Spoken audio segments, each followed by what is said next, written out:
Hola, bienvenidos a una emisión más de Derecho a Disentir, espacio dedicado a las opiniones de jóvenes universitarios de diferentes disciplinas y escuelas que pondrán sobre la mesa los temas que más le interesan a la sociedad.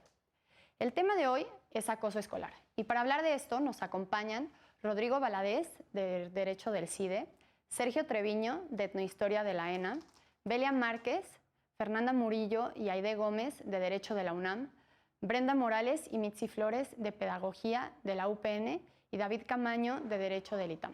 Yo soy Regina Sánchez Azo. Comenzamos.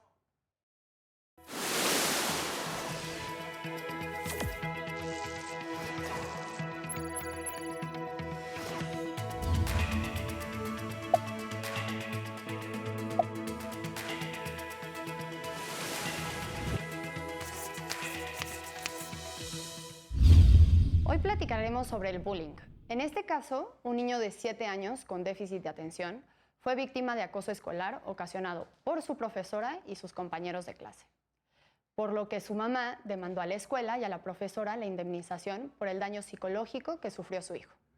El asunto llegó hasta la Suprema Corte, la cual resolvió que la situación enfrentada por el menor constituyó acoso escolar, el cual fue incitado y fomentado por su profesora y al que no respondió apropiadamente la escuela y su personal educativo, lo cual vulneró su dignidad y afectó sus derechos a la integridad física, a la educación y a la no discriminación. Pues bueno, bienvenidas, bienvenidos. Pues hoy tenemos algunos abogados, bueno, futuros abogados y pedagogas. Entonces, ¿por qué no empezamos por lo básico? ¿Qué te parece, Andrea, que nos cuentes pues qué es el bullying? Yo sé que la sentencia lo define, pero a mí me gustaría saber desde el punto de vista de una pedagoga, ¿qué es el bullying? Bueno, yo considero que son las acciones que denigran y agreden psicológica, emocional y física a un niño o a un adolescente en el contexto escolar.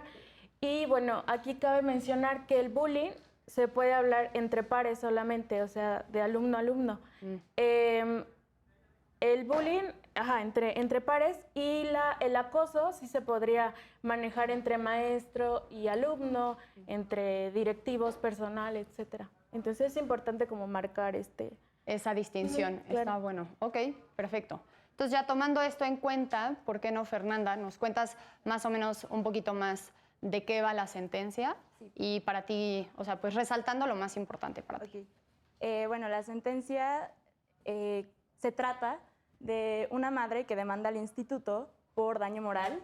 Su hijo tenía 7 años, estaba cursando segundo de primaria y pues empezaron a bullear. El bullying lo recibe por parte de la profesora como por parte de sus compañeros, ¿no? Y el instituto no atiende o no le brinda la importancia necesaria a esta situación. Entonces, la mamá presenta la demanda, pero lamentablemente se absolve al instituto porque señalan que no se pudo acreditar el material probatorio, ¿no? Entonces viene un amparo y después el tribunal vuelve, pues sí, vuelve a confirmar, digamos, el tema de las pruebas y finalmente se centra en el interés superior del menor. Eso es prácticamente lo que señala. Al final la Suprema Corte toma el caso y en eso se centra, ¿no? En el interés superior del menor. De acuerdo. Rodrigo, ¿te gustaría ahondar un poquito más en qué es lo que ya resuelve la Corte? Claro, al final le dicen a la madre, tanto al instituto, que sí hay una responsabilidad por la negligencia de la escuela a no atender este problema. Este problema que es de bullying, que lo sufrió tanto de la profesora como de sus compañeros, lo cual a mí sí me da la duda de si el término bullying solo es entre pares, como es alumnos, ¿cómo podríamos designar entonces al bullying? Porque sí lo hay de los profesores a los alumnos, ¿no? Que en este caso la Corte dice que, pues en efecto, la profesora, tanto el instituto, fueron negligentes al no tratar el caso de, pues, el daño moral que sufrió el niño, ¿no? Claro, pero propiamente lo que la mamá está demandando en este caso no es que la maestra haya hecho actos de bullying al menor, sino que, y de hecho así lo transcriben, incita al acoso escolar, ¿no? Claro. Entonces hay como que hay una diferencia ahí un poquito medio rara de lo que está diciendo, pero que se acerca un poco más a lo que Mitzi nos comentó sobre la diferencia entre bullying y acoso, ¿no? Claro. Y en ese sentido, ¿cómo podríamos establecer la participación de la profesora con los alumnos? O sea, si tú como profesor, como instituto, antes que como el director y representante del instituto, ves a dos compañeros, dos alumnos que están agrediendo, insultando o burlándose, ¿no podrías, o sea, coadyuvas al daño que le estás haciendo al niño, ¿no? El niño presente ve que la profesora, que es, bueno, esta idea de que los niños vemos a los adultos como autoridades, responde, o sea, entienden los niños que incluso con la profesora se puede hacer esto, ¿no? O sea, es como una... Justo, creo que esto estaría perfecto que Brenda nos lo explique sobre qué pasa en estas situaciones, ¿no? Bueno, es claro que cuando existe bullying dentro del salón, lo primero que dicen a lo mejor los padres a los niños es, dile a tu maestra. Entonces aquí, si los niños están viendo que quien incita a agredir al compañero es la maestra, no hay como tal una autoridad. Ellos pueden creer que está bien lo que están haciendo, y más si la maestra es quien les está diciendo que lo hagan. Creo yo que la maestra está haciendo todo lo contrario a lo que debería hacer cuando se supone que el niño tiene trastorno de déficit de atención. Es, pues digamos, diferente a los demás. Lo que debería hacer es enseñar a que convivan en diferencias, no agredirlo. Entonces, ella está haciendo justamente lo contrario a lo que debería. De hecho, yo entiendo la sentencia, justo la forma en la que la Corte define el bullying y cómo establece responsabilidad en contra de la maestra.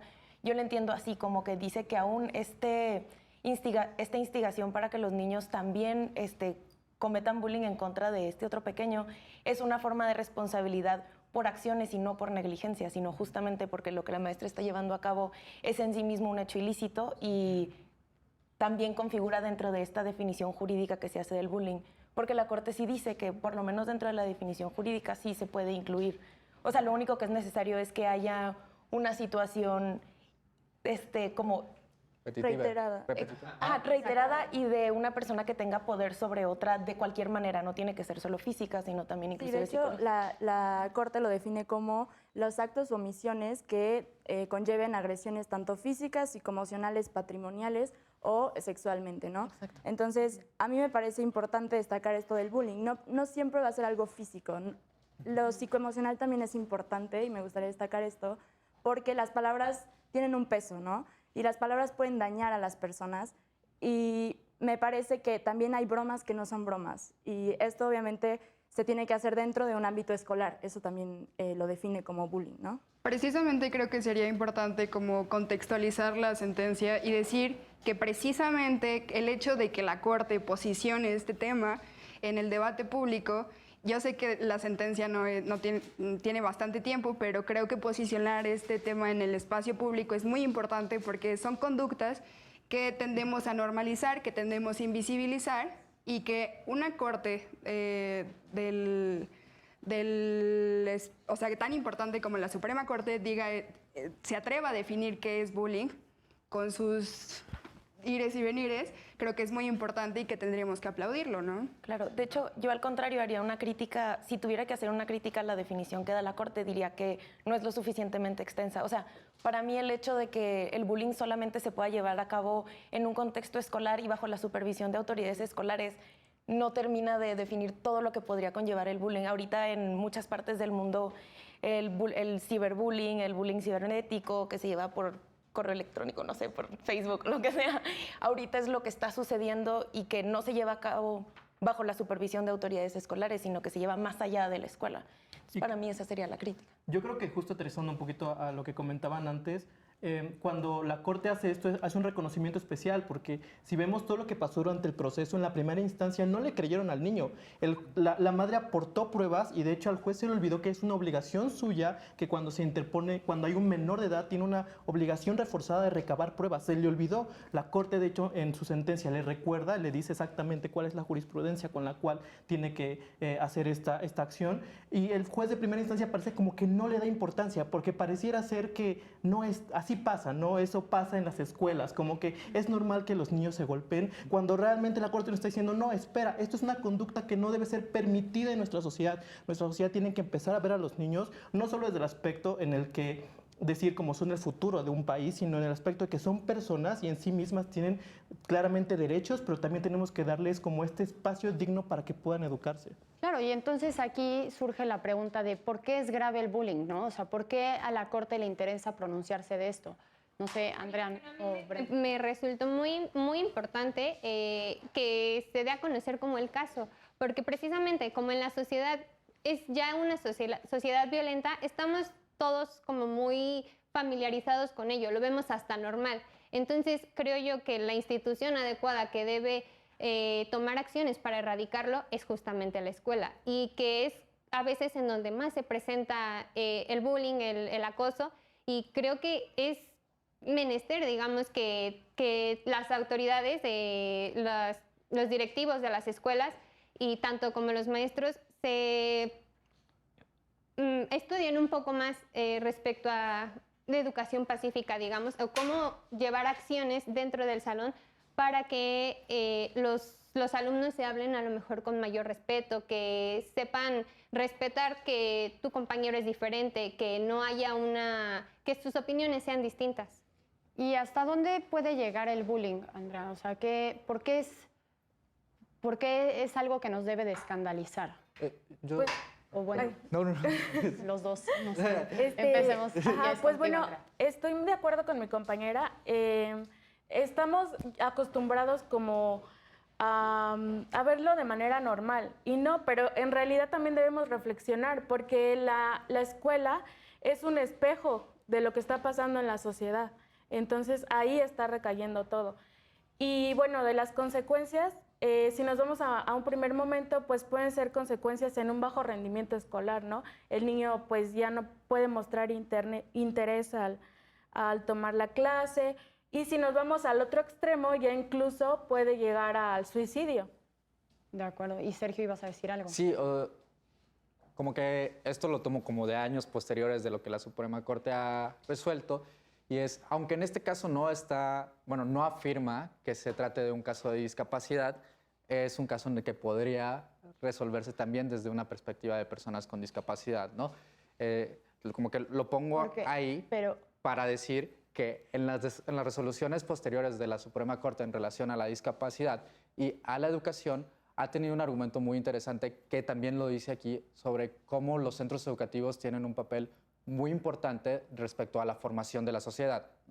Entonces tiene dos argumentos, dos ideas. Una idea es cómo el centro educativo puede fomentar la repetición de patrones de violencia o terminar con esos patrones de violencia, ¿no? Así como tiene la posibilidad de crear sociedades incluyentes o sociedades que se encarguen de seguir discriminando sistemáticamente a las personas. Eso es también un tema muy relevante porque el bullying es algo por atender, ¿no? El bullying, como sucede en el centro escolar, de lo que en este sentido, pues también tiene efectos sobre la formación de estas personas que van a ser eventualmente el núcleo de la sociedad.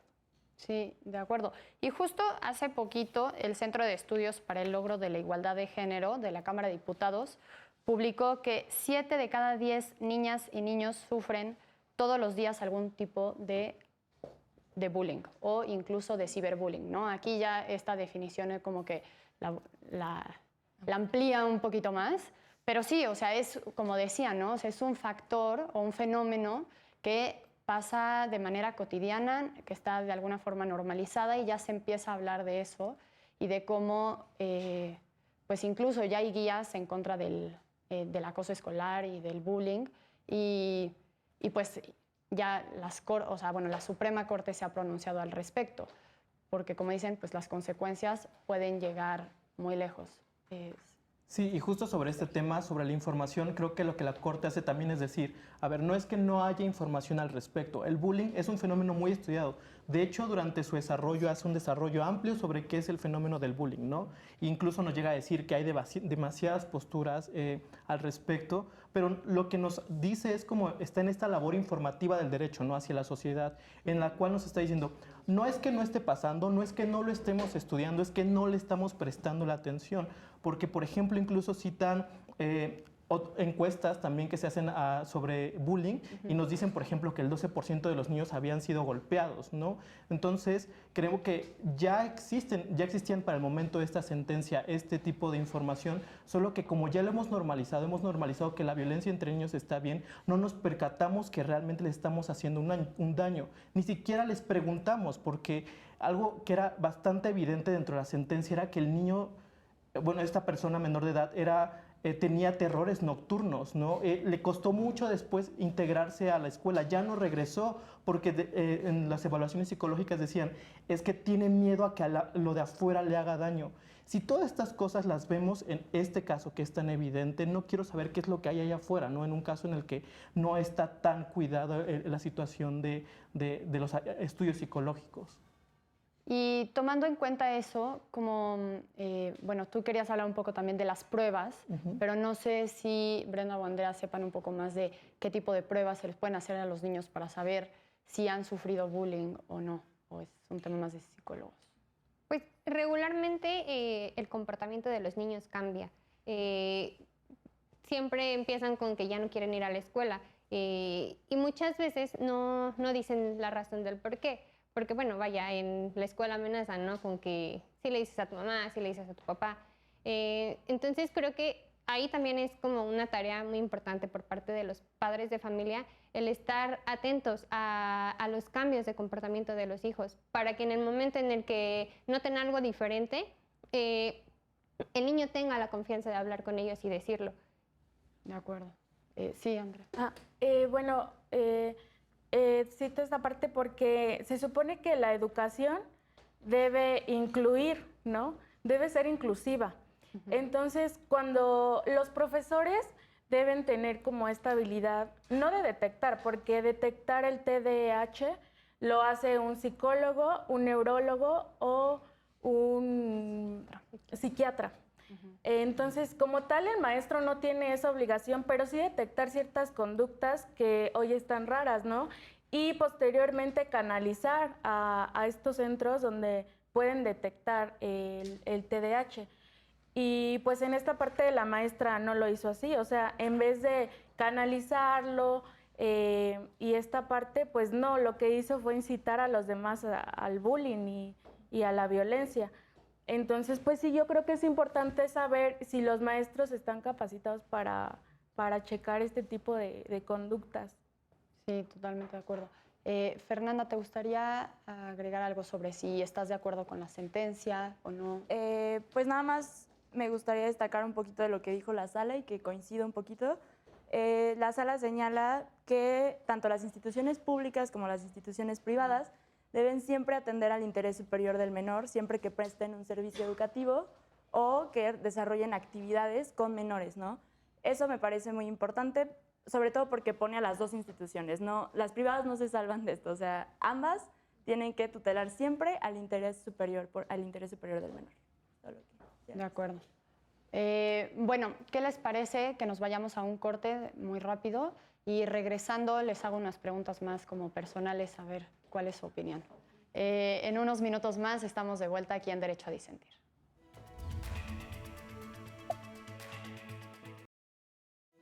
Ya estamos de vuelta, estamos platicando sobre el bullying y bueno, o sea, ya teniendo un poco más una idea amplia de qué va esta sentencia de la Corte o de la primera sala, me gustaría que alzara la mano quién fue bulleado en algún momento de su vida.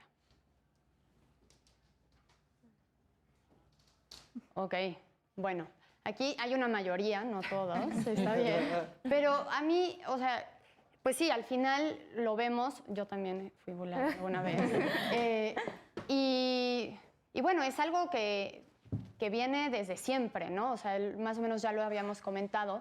Y también hay un argumento que se dice por ahí en la calle, que dicen que forja el carácter de las personas, ¿no? Entonces, ¿qué opinan al respecto? ¿Por qué no, Aide, nos dices cuál es tu opinión? Bueno, o sea, considero que es apelar como a esta cultura de la violencia en la que todo se resuelve a través de los golpes, que hay que ejercer cierto tipo de masculinidades y cierto tipo como de estereotipos de género, ¿no? Y a partir de eso podemos decir que forjar el carácter de las personas se hace a través de la reproducción de estas conductas, ¿no?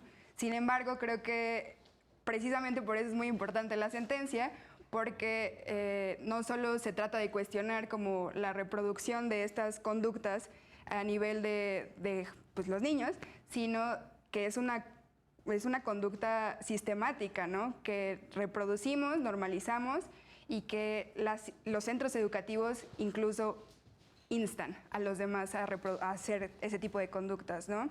Y que a partir de eso, pues es muy importante que pues que no solo se den como decisiones judiciales al respecto, sino que también la legislación empiece a cambiar, ¿no? Ok. Rodrigo, ¿qué opinas? ¿Estás de acuerdo con Aide? ¿Tú crees que forja el carácter el bullying? Estoy de acuerdo. Creo que es una forma de justificar la violencia que normalizamos y es una idea de medios y fines, ¿no? O sea, tantitas burlas, tantito o como agresión física, tanto en el internet, con compañeros, justifican como esta idea de que al final de cuentas vas a ser alguien como con más carácter, ¿no? Cuando es contrario a la sociedad y a los tratados que hemos firmado, el convenio sobre la protección de los niños que establece que que los niños no pueden vivir en un entorno de violencia y que las autoridades no solo son las escuelas, sino los padres, ¿no? Entonces, yo sí creo que esa idea de normalizar ciertos actos que son violentos conllevan justo a esta idea de justificar el resultado. Cuando queremos vivir en una sociedad con principios, con valores, de una forma distinta de resolver los problemas, ¿no? Entonces, sí, no estoy de acuerdo en que esté bien. Ok. Fernanda, ¿estás de acuerdo? Yo me confundí un poco con tu idea porque dices sí, pero al final terminas con no. O sea, Entonces... sí, perdón, sería como no estoy de acuerdo Ok. y sí estoy de acuerdo con una idea más pacífica de que no es necesario normalizar actos que creemos que forjan el carácter, ¿no? Que te dan como más fuerza. No sé, además, ¿qué es forjar el carácter? O sea, ¿qué es una persona? ¿Qué es un adulto con carácter? ¿Un adulto que pega? ¿Un adulto que...? No sé, o sea, si esa sociedad a la que queremos llegar, entonces obviamente Yo creo que en ese sentido no necesitamos de burlas o de hostigamientos para forjarnos un carácter. O sea, creo que al final vamos a vivir y creo que la misma vida nos va a ir forjando poco a poco, ¿no? Entonces, ¿No es parte de la vida? No, nada justifica la violencia. Claro. Y creo que eso no se tiene que normalizar, ¿no? Y creo que estuvo normalizado durante mucho tiempo. Muchos familiares, ¿cuántos vieron normal que los profesores les aventaran los borradores o les dieran reglazos, ¿no? Reiteradamente. Y lo veían bien y decían, ok, sí, me porté mal, pero nada justifica eso. Entonces, yo creo que no. Ok, Sergio. Ay, perdón. Sergio. No, es que justo, y además no solo el comentario de forjar carácter, sino a mí me parece aún más interesante, me parece muchísimo más interesante las generaciones anteriores a las nuestras, que cuando están hablando de violencia y de este tipo de actos que a lo mejor para nuestras generaciones o para nuestros contextos resultan más evidentes que es violencia, lo que dicen es como de que, pues a mí también me pasó y salí bien. Sí, sí, claro. Y entonces la respuesta ahí siempre es, no saliste bien, normalizaste la violencia. Claro. Hiciste, o sea, te compraste esta idea de que estas acciones eran normales, las replicas y además las justificas con las generaciones que siguen, ¿no? Y es pensar que la única forma de construir una sociedad y de formar a menores es con violencia, ¿no? Y es la única forma. Y si fuera, o sea, ¿es la mejor forma? ¿Hay mejores formas? De hecho, tenemos nuestro nombre, ¿no? Que somos la generación de cristal, ¿no? Claro. Tantito que nos dicen, tantito que nos molestan, como si tuviéramos que aguantarnos, ¿no? Sí. Claro, o sea, porque es justo las ideas estas, como de que, no, pues para salir adelante, para vivir, sí, la vida es dura, te tienes que aguantar, pero ¿aguantar qué? ¿Que me violenten? ¿Que abusen de mí? ¿Que transgredan mis derechos humanos? ¿Que vulneren lo que estoy en todo mi derecho de exigir? Y claro, ese umbral entre si hay una afectación y es un convivio entre amigos. O sea, también entiendo, es difícil, ¿no? Y es difícil regular esto y es difícil no sé, los protocolos de las escuelas, hacer la separación entre, a ver, qué chistes están bien y qué chistes no están bien. Claro, eso Y aún así, y es que complicado. como tal, la escuela debe formar un sujeto integral y nos debemos preguntar, ¿qué sujeto necesita la sociedad? ¿Qué sujeto necesitamos nosotros? Que sea comprensivo, reflexivo, analítico, es sujeto de paz. Entonces yo creo que sí la escuela tiene esta tarea muy importante y uno de los pilares súper importantes en la educación es el aprender a convivir o vivir juntos. Y pues obviamente no somos personas de la caverna, entonces siempre vamos a estar en constante comunicación y hay que aprender a convivir y a vivir con los demás. Y si en caso se nos presenta algún acto de violencia o así, pues saberlo manejar, ¿no? Eso es lo importante. Ahora que decía Sergio respecto a si estos son los sujetos que necesitamos, yo creo que la educación siempre debe ir a las necesidades de nuestra realidad. Entonces, si ahora estamos viviendo una realidad en donde todos los sujetos son violentos, creo que es necesario formar sujetos que estén en contra de la violencia, ¿no? Que formemos sujetos a favor del respeto, de la paz, y creo que también es necesario el entender esto del respeto, ¿no? Porque muchas veces ahora se dice que no hay un respeto porque estamos en contra de lo que nos dicen, ¿no? Pero si nos están faltando al respeto a nosotros, ¿por qué no debemos alzar la voz, ¿no? No lo considero yo una falta de respeto, sino a lo mejor un respeto a mí mismo, de defenderme. De hecho, Pero siempre creo que ahí nunca debemos tener parte del discurso de odio, sino siempre dar nuestra opinión, pero nunca violentando a los demás o agrediendo a los demás. como Belia. Perdón. De hecho, no hay problema. De hecho, justo lo que estaban diciendo, como el tipo de personas que queremos formar dentro de las escuelas, es una de las razones que da la Corte para imponer obligaciones tan altas a las escuelas, que son los centros, primero, pues obviamente que están lidiando con niños y con menores, y que son los centros en donde se forman las personas que después van a salir a la sociedad, y las conductas que se aprendan en la escuela son las que se van a seguir repitiendo y que se van a seguir llevando a cabo pues, en otras partes de la sociedad. De hecho, el fenómeno del bullying no es único de México, es común en todas partes del mundo, y en los países que tradicionalmente o que frecuentemente llamamos primermundistas, es un problema sumamente serio. Las masacres en las prepas en Estados Unidos, que son sumamente comunes, se han visto casos reiterados de bullying anteriores a que se lleven a cabo las masacres. Columbine de 1999 fue un caso así típico de eso, o de niños que se terminan suicidando por incitaciones al suicidio de parte de sus compañeros en Australia y en el Reino Unido. O sea, son cosas muy comunes. Y aquí en México, claro. Y son cosas que después se ven en la sociedad. O sea, es algo que no solamente se queda en las escuelas y uno se vuelve un adulto pacífico y amable.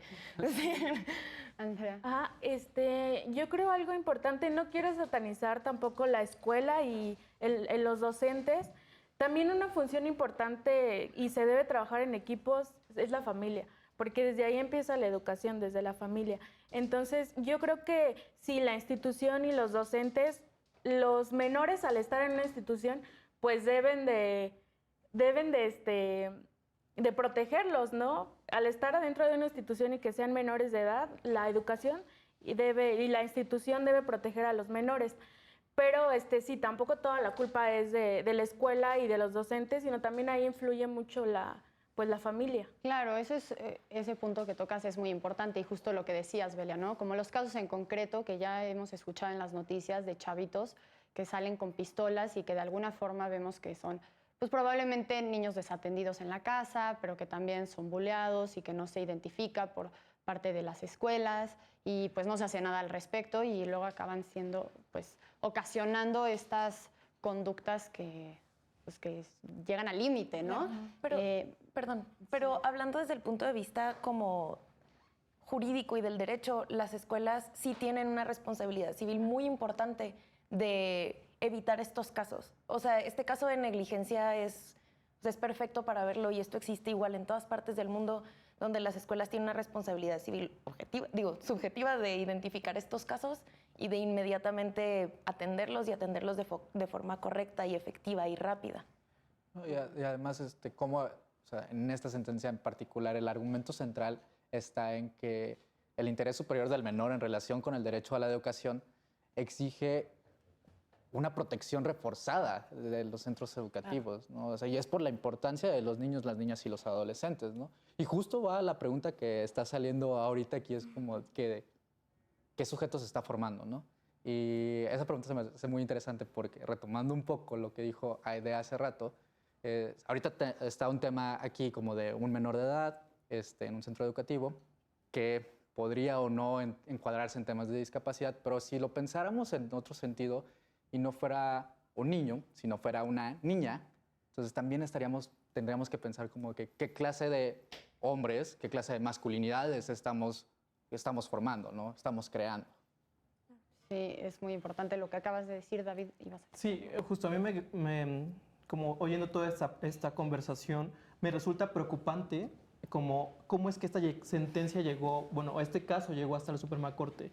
Porque al niño ya al principio, antes de que se iniciara el proceso, se le habían como diagnosticado un posible, bueno, no un diagnóstico como tal, sino que se le habían mostrado indicios por parte de la psicóloga, lo había detectado, de la escuela, de que había un posible trastorno de hiperactividad con... Déficit de atención con e hiperactividad. Gracias.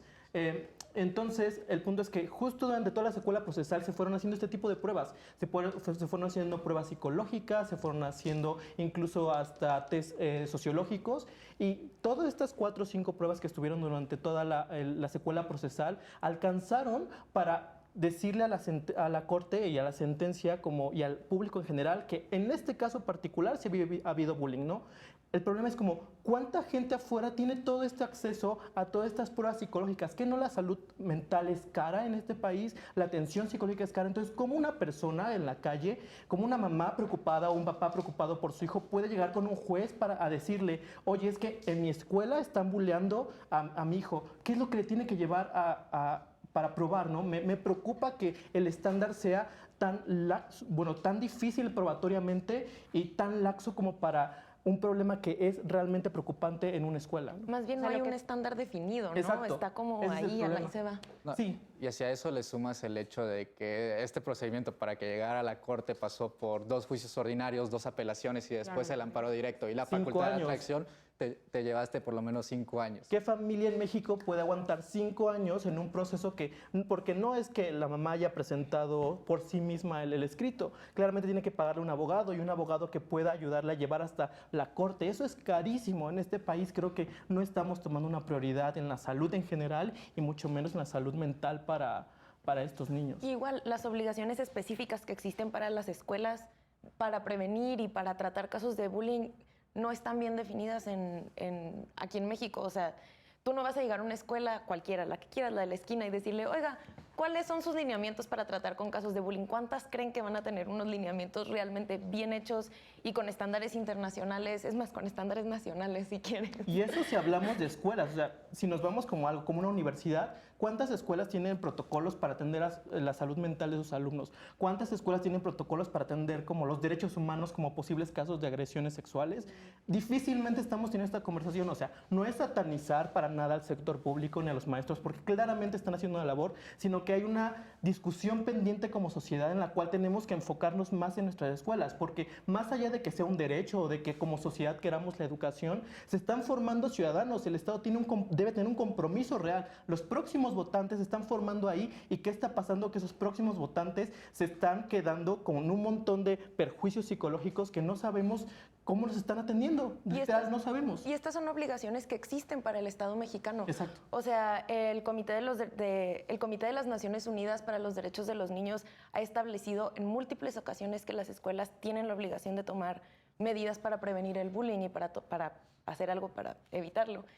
Y pues como que siento que, no sé. No, y además el debate ahí está súper interesante, porque estamos pensando, y lo vuelvo a poner, o sea, como estamos pensando estas medidas y estas obligaciones y estos deberes para prevenir y para evitar el bullying de manera general, ¿no? O sea, como para los educandos y las educandas en general. Sí, pero, claro. pero ni siquiera podemos llegar todavía al debate de qué hacemos cuando esto se cruza con una categoría sospechosa, con un grupo vulnerable. O sea, ¿qué pasa cuando no solo es un menor, es bueno, incluso una de las sentencias más recientes en materia de educación de la Suprema Corte, la persona involucrada es una menor de edad, o sea, mujer, indígena y con síndrome de Down, ¿no? Entonces tienes muchas categorías ahí metidas y todavía llegar a este debate de qué pasa, no solo en lo general, sino en lo particular con los diferentes grupos vulnerables, está complicado y estamos atrasados en eso, en materia educativa. Y aquí es el momento en el que el bullying se mezcla con un rollo de discriminación, y todos sabemos que pues, en casos de personas que tienen,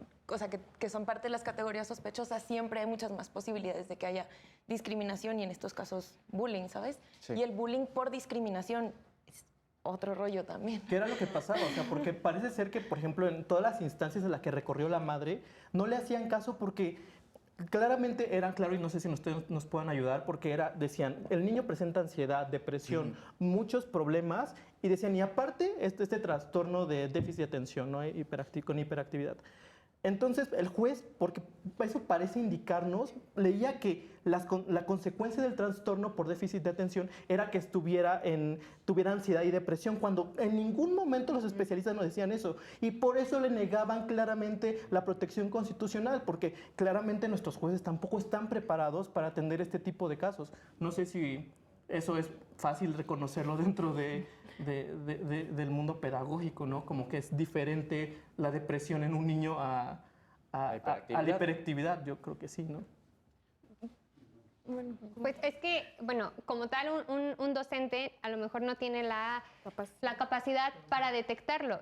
Creo yo que sí se necesita de un psicólogo, y porque a lo mejor un docente, después de tantas generaciones que ha pasado, puede detectar como ciertas características que puede decir, pues a lo mejor puede tener esto, pero no está capacitado para diagnosticar algo. Claro, porque es un pedazo. Y también tampoco tiene por qué estarlo, ¿verdad? O sea, no es necesariamente esa es su labor, pero, o sea, sí hay algo súper importante aquí, ¿no? O sea, porque justo hablamos activamente del bullying, pero también de pasivamente, o sea, de los actos que sí se hicieron respecto al bullying y de lo que no se hizo respecto al bullying. Y hay una cosa muy importante.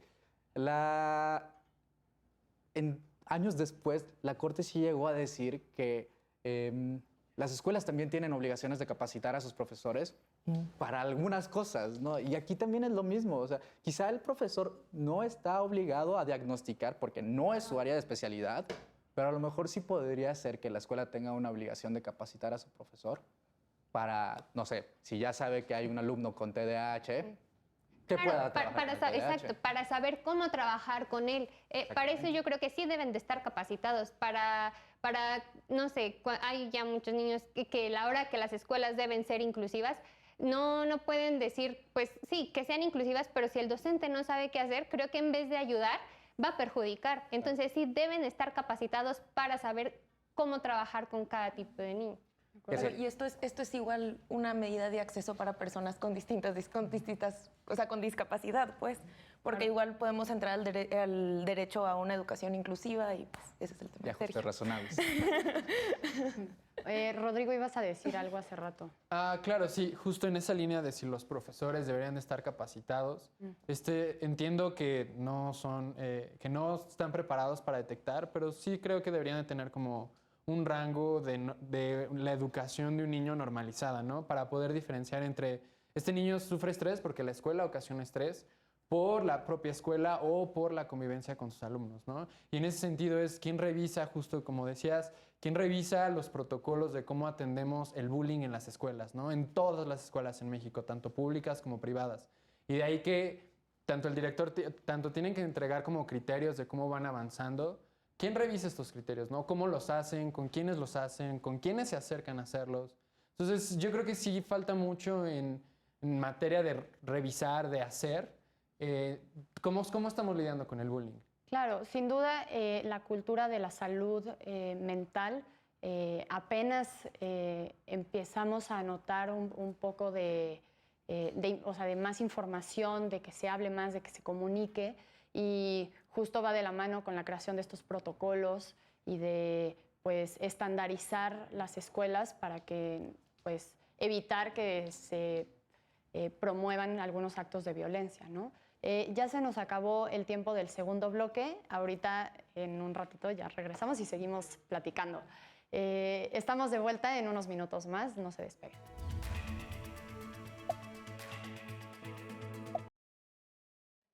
Ya estamos de vuelta, estábamos platicando del bullying y de pues, la salud mental de las personas y de esta cultura que se debe de generar en México.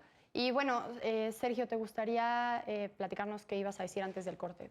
Sí, como que estaba tratando de hilar un poco lo que Rodrigo nos estaba comentando y meter un poco más en la mesa el tema de las personas con discapacidad, ¿no? Es muy interesante porque esta sentencia es del 2015, a unos cuantos años de que entrara en vigor aquí en México la Convención sobre los Derechos para las Personas con Discapacidad, que fue en el 2008. Y cuando está hablando la Corte sobre este menor con TDAH, dice, no puedo decir claramente que es discapacidad, y entonces después hace toda una argumentación para decir que su situación de vulnerabilidad es muy parecida a la de las personas con discapacidad. Esto es muy interesante, porque cuando está diciendo, no puedo decir claramente que el TDAH es una discapacidad, tiene una nota al pie de página y abajo viene una definición médica sobre la discapacidad, pero nunca termina de decir por qué no dice claramente que no es una discapacidad. Aquí hay un primer problema, está utilizando el modelo médico de discapacidad, que a años de haber entrado en vigor la Convención sobre los Derechos de la Persona con Discapacidad, ya estaba completamente desactualizado. Teníamos que estar hablando de un modelo social de discapacidad. ¿Por qué es importante? Porque años después, en un mismo caso de circunstancias distintas, pero con un menor de edad, con TDAH, la Suprema Corte sí habla desde la perspectiva de discapacidad. Y esto da una gran ventaja porque permite en años posteriores hablar sobre educación inclusiva y ajustes razonables. Y esto es muy importante en este caso, porque este caso va orientado hacia una cosa, ¿no? Criterios de un contenido mínimo del derecho a la educación que podríamos entender como un ambiente libre de violencia, ¿no? Y que las escuelas están obligadas a generar estos espacios. Cuando metes y cruzas el tema de discapacidad aquí, estas obligaciones se empiezan a traducir en ajustes razonables. Se empiezan a traducir en que los docentes tienen que estar capacitados para esto. Tienen que estar capacitados para poder atender a las personas que llegan a sus centros educativos. Y esto es algo muy importante, porque cuando Rodrigo decía hace rato, ¿cuáles son estos parámetros o rangos en los que el profesor debe de actuar? A mí me parece muy claro. El parámetro mínimo es no seas violento, o sea, claro, básico. Y justo la maestra no puede decir, no le hablen a su compañero porque es un retrasado. Claro. ¿Qué fue lo que... Y justo en el corte, o sea, salió a relucir como esta parte, ¿no? De cuál es el, pues, cuál es el rol de los profesores dentro de las escuelas. Y no me acuerdo si Andrea o Brenda qué estaban diciendo, de hasta dónde llega la obligación de los profesores en este tipo de situaciones. Bueno, es que decíamos que el docente pues sí debe de estar capacitado para detectar y, como anteriormente lo dije, canalizar, pero también aquí nos ponemos a reflexionar y finalmente el que trabaja con el niño que fue detectado con TDAH, pues es el docente. Entonces se les tiene que capacitar, porque finalmente, lo vuelvo a reiterar, el artículo 3º dice que la educación debe incluir. Entonces ahí estamos viendo una inclusión, ¿no? Y tal vez puede ser parte, de que la maestra no sabe cómo actuar y tal vez, no sé, o sea, pues claro, burlarse, pero sí, pues no. Si la maestra no tiene las herramientas para saber cómo trabajar, no está capacitada para ella, a lo mejor la profesora puede hacerlo como por fuera, investigar, pero ¿quién te dice que lo que está investigando o lo que está leyendo es lo correcto que debe hacer para tratar al niño, para enseñarle? Entonces creo que debe haber una capacitación a todos los docentes por parte del Estado, ¿no? O sea, debe ser algo obligatorio, digamos, que los profesores estén capacitados para que la escuela pueda ser inclusiva. No es solo con decir, pues sí, las escuelas son inclusivas y ya, pero... Totalmente, David. Sí, creo que bajo esta perspectiva es entendible también como a la conclusión a la que llega la Corte, ¿no? Porque nos damos cuenta que durante todo el proceso a la maestra y al instituto se le informó cuando ya fue diagnosticado este niño con TDAH, que cuáles eran por parte de una psicóloga, me parece, cuáles eran como las actividades que debían hacer para tratar de integrarlo, ¿no? Entonces, que entendemos cómo... Podemos entender de esta forma cómo es que a la escuela y la maestra ignorar estas indicaciones que ya le estaban viniendo de un especialista, de una persona que tiene el conocimiento científico, técnico, y que además está tratando personalmente a este niño, cuando las ignoran, ahora entendemos por qué la responsabilidad civil se le pone de este tamaño a la escuela, ¿no?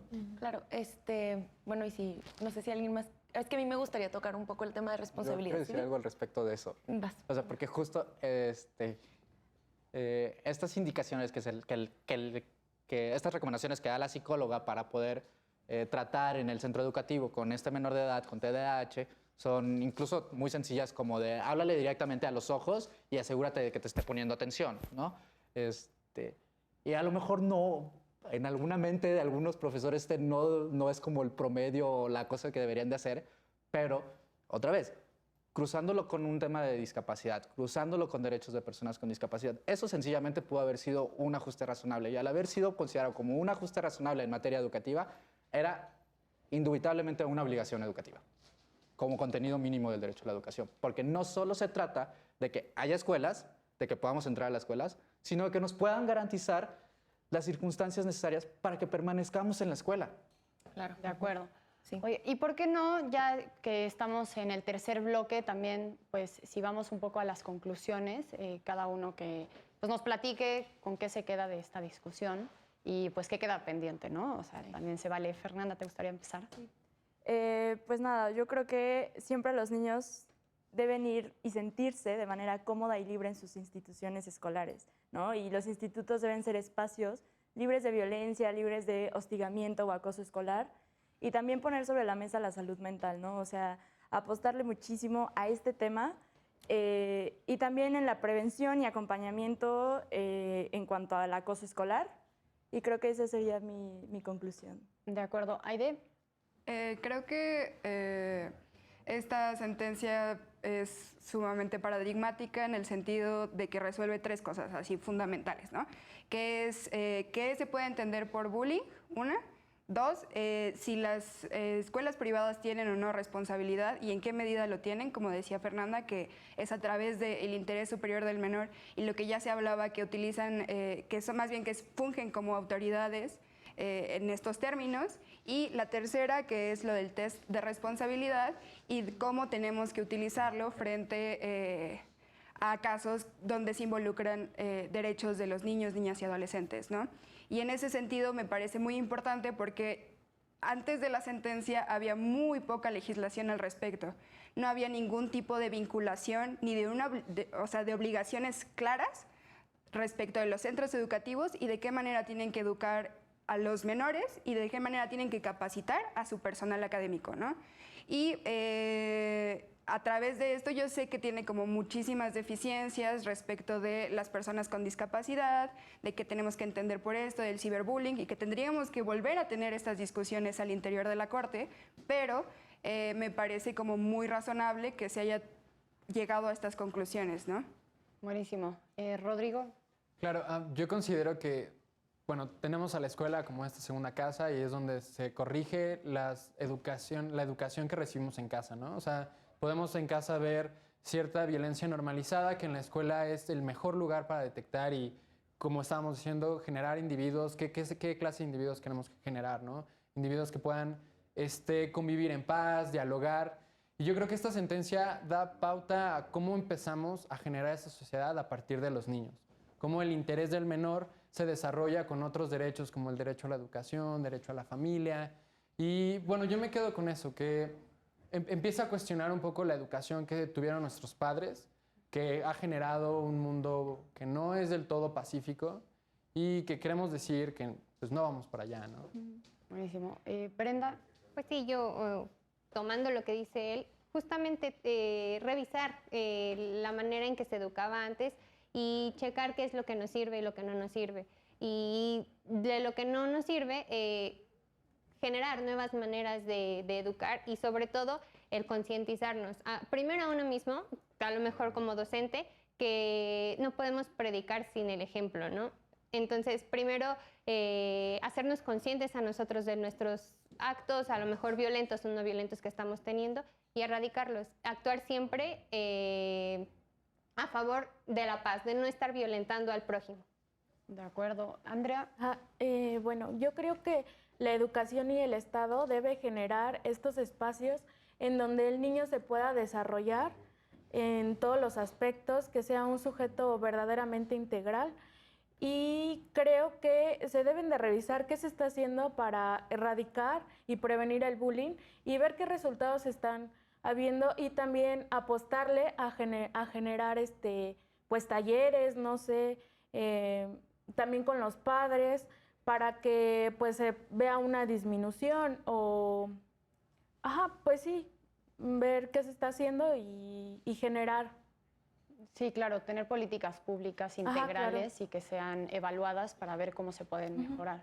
Sí, de acuerdo. Sergio. No, pues yo de esto me quedo mucho con la idea de que tenemos todavía un largo camino por recorrer, que efectivamente en su momento fue algo importante, que han pasado 5 años desde entonces y que todavía tenemos una gran deuda en verdaderamente hacer los centros educativos, y aquí sí lo voy a expandir hasta universidades, que sean un ambiente verdaderamente seguro y libre de violencia, no solo para los niños, niñas, para las personas con discapacidad, también para las mujeres, para las personas transexuales, para las personas de otras orientaciones sexuales y demás, ¿no? Porque eso efectivamente puede permitir o puede complicar bastante la permanencia de las personas en los centros educativos. Totalmente de acuerdo. Belia. Bueno, yo creo que yo estoy de acuerdo con todo lo que han dicho, pero creo que igual el fenómeno del bullying tampoco debe de quedarse, aunque es importante que sigamos teniendo esta discusión desde el punto de vista jurídico, para mí no debe de quedarse solamente en los tribunales y en las cortes, sino que es algo completamente interdisciplinario y que la única forma de que se puede erradicar realmente de la sociedad es a través del apoyo de distintas disciplinas, desde la pedagogía, la psicología, lo que es de todo. Gracias. Y finalmente, David. Bueno, pues creo que debemos, al final con lo que me quedo es que debe haber un verdadero acceso a la salud. No tenemos que esperar 5 años para una sentencia de la Suprema Corte, no tenemos que esperar a que por casualidad tengamos las pruebas, no tenemos que esperar a que por casualidad encontramos al abogado que nos pudiera ayudar a llevar esto. Creo que sí, la Corte ha hecho un avance, pero nos ha mostrado, ¿no? Nos ha mostrado cuál es la deuda del Estado ante la realidad social en la que vivimos, ante la realidad social en la que la salud mental no es prioridad ni para niños ni para adolescentes, pero tampoco para gente mayor ni adultos mayores, y que debemos empezar a ver este punto, como decía Belia, desde todos los aspectos interdisciplinarios, y necesitamos claramente como derecho mucha fuente de gente que conozca de pedagogía, psicología, sociología, que nos puedan venir a decir, oye, esto no es normal, para que las reglas queden claramente establecidas, que no es normal gritarle a un niño, no es normal decirle que a sus amiguitos que no jueguen con él porque es un retrasado. Sí, de acuerdo. Pues gracias a todas y todos por haber venido hoy. Me quedo con un muy buen sabor de boca de esta discusión. Creo que pues pudimos ver desde diferentes puntos de vista el tema del bullying y la salud mental y cómo sí tenemos que ponerlo como una prioridad dentro del gobierno o en el Estado, ¿no? Como dicen, que no se quede en los tribunales y en las resoluciones de la Corte. Y muchas gracias también a ustedes por habernos acompañado esta noche. Esto fue Derecho a Disentir por Justicia TV. Mi nombre es Regina Sánchez Azo.